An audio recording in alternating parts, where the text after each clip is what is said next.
السلام عليكم ورحمة الله وبركاته. أصدقائي المشاهدين، أهلا بكم في حلقة جديدة من برنامجكم خواطر.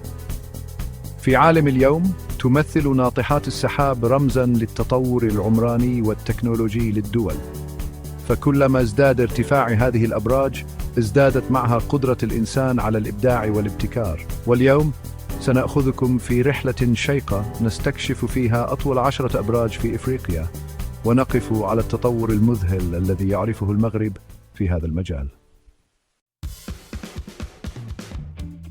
في قلب العاصمة الرباط يشمخ برج محمد السادس ليصبح أيقونة معمارياً تزين سماء المغرب.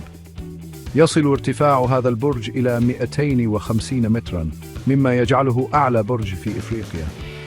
ولا يقتصر تميز هذا البرج على ارتفاعه فقط، بل يتعداه إلى تصميمه الفريد الذي يجمع بين العراقة والحداثة. فقد تم استخدام أحدث التقنية الهندسية في بنائه، مما يجعله نموذجاً على الريادة المغربية في مجال البناء والتعمير. في قلب العاصمة المغربية يجري العمل على قدم وساق لبناء تحفة معمارية جديدة، إنه برج الرباط.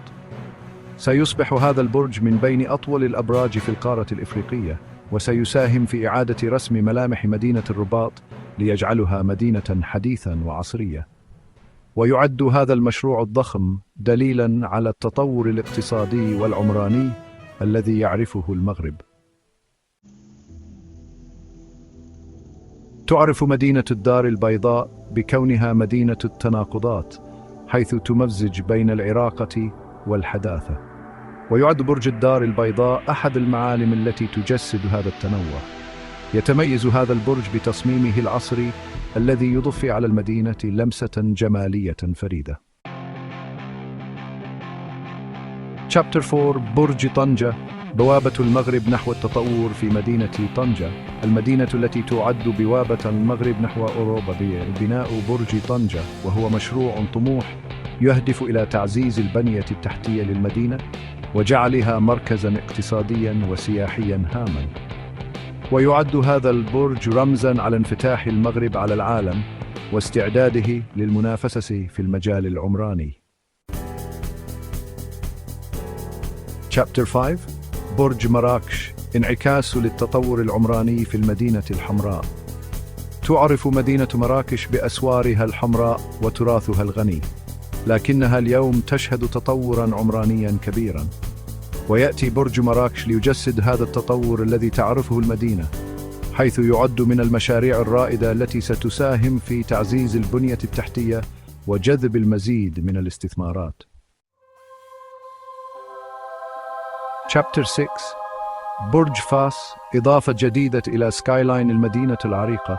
تعتبر مدينة فاس من أقدم وأعرق المدن المغربية، وتتميز بمعمارها التقليدي الفريد.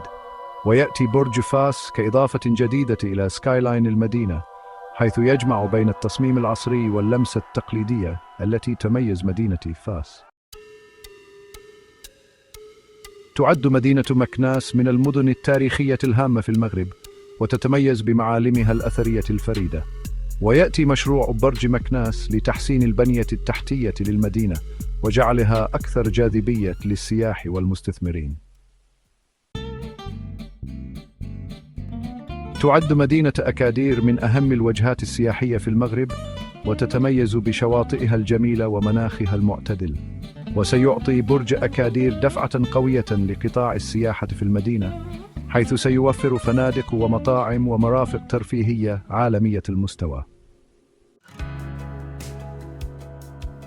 تلقب مدينة تطوان بالحمامة البيضاء، ومدينة تتميز بطبيعتها الخضراء ومدينة ساحرة.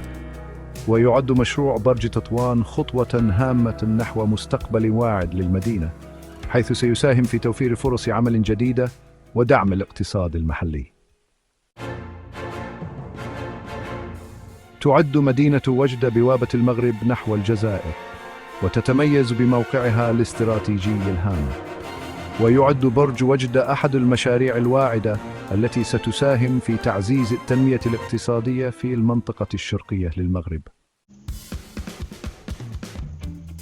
وإلى هنا نأتي إلى نهاية رحلتنا اليوم، بعد أن استعرضنا معا أطول 10 أبراج في إفريقيا، والتي تعد شهادة على التطور الذي يعرفه المغرب في مختلف المجالات.